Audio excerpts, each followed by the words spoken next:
Hey, it's Totally here. I'm the owner of the channel, and this time I'll give you a pretty unusual video.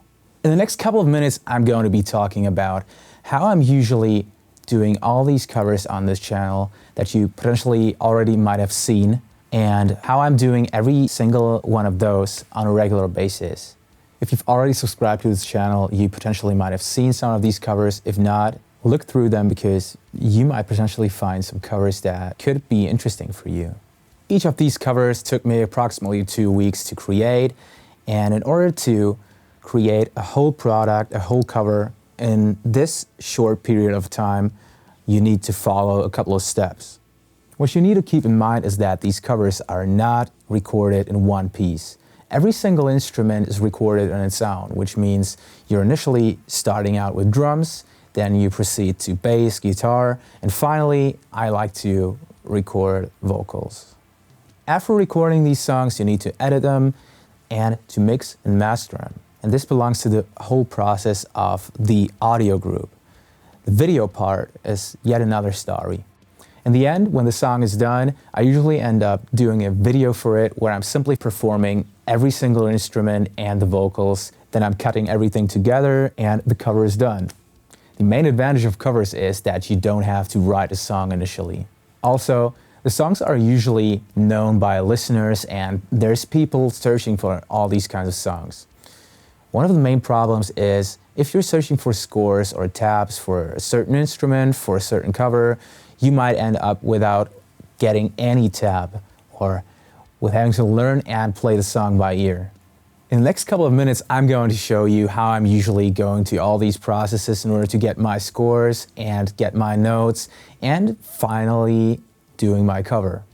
By the way, if you're interested in more tips and tricks on how I'm doing all these covers here, on more details on the mixing and mastering process, I have a new channel. It's called AUDIOGRIDD, and on this channel you will see way more on how I'm working behind the scenes. Unlike our usual recording process where you usually start with drums, when searching and finding a song, I'm not starting out with listening to the drums. At first, I think about which song do I actually like? Which song can I create or recreate with using my voice and my playing abilities? So don't choose a song which is way above your abilities on your guitar or even on your drums. It obviously depends on whether you're doing all these covers on your own or whether you want to do it with your friends or with your bandmates. So, because I'm pretty much versatile with my voice, I still am bound to my timbre, which is pretty light, honestly. And there's way heavier, way darker timbres, which suit special kinds of songs, and there's higher timbres of the voice, which can potentially suit some certain songs way better than deeper voices do. It definitely does not mean that you can't cover a song with your deeper voice, which is originally sung with a pretty high voice. If you can't hit the notes and if it sounds fine in your ears, it's fine, I guess. Okay, now we're done with choosing the song depending on your vocals and depending on your playing abilities. What next? The next point is listening to the guitar scores. Usually you can find certain tabs or scores on a couple of websites on the internet, but the main problem is that there usually can be many mistakes in these tabs because they're done by fans and they're mostly not official tabs. There's obviously always the option, or most of the times there's an option to buy official tabs by the bands or by resellers that are officially approved by the bands, but it's not always the case. Now, what you can do then is listening to the song by using special tools. There are tools such as a spectrum analyzer, which helps to invert the phases of the left or right channel, but you can also do these kinds of things manually. I'm going to show you a little example by how I'm usually doing it in Logic. In Logic you have an equalizer, which works in certain modes. Firstly, there's a stereo mode, or a mono mode, depending on your channel or your audio source. If you're using the equalizer in the mono or stereo mode, it behaves as usual. But there's also the dual channel mode or dual mono. In this mode, you can choose to equalize either the mid or side information. Now, you have to understand that mid doesn't mean the mono information or what is in the mids. And the side information is also not the information of the left and right channel. The side information is the channel that differentiates the left and right channel from each other, whereas the mid information is the information that's identical on both channels.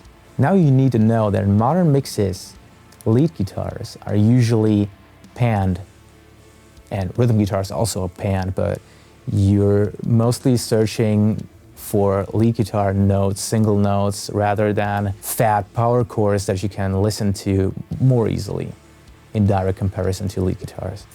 You can search either in the side information or the mid information in order to isolate the lead guitar and have the possibility to listen to it more easily. Now, sometimes even then, mixes tend to be not as transparent as some other mixes are.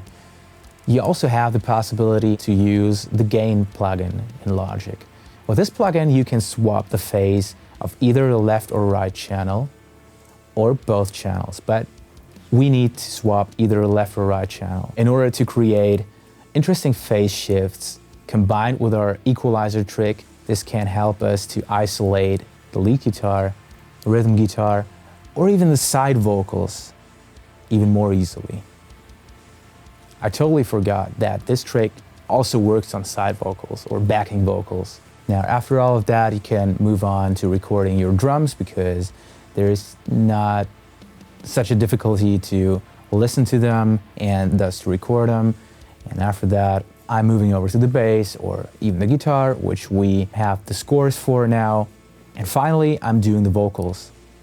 If you want to get more details and more insights on the whole process I'm doing, check out my channel AUDIOGRIDD, because this channel is continuing to be my music and artist channel, and this is one of a few videos that I'm doing on this channel in order to give you some oversight on how I'm working behind the scenes. Hope you liked it. If you're interested in more stuff, check out AUDIOGRIDD, like I said. Hopefully you won't unfollow me. I promise there's new covers to come soon and new personal music to come soon, because I'm currently working on my own music again.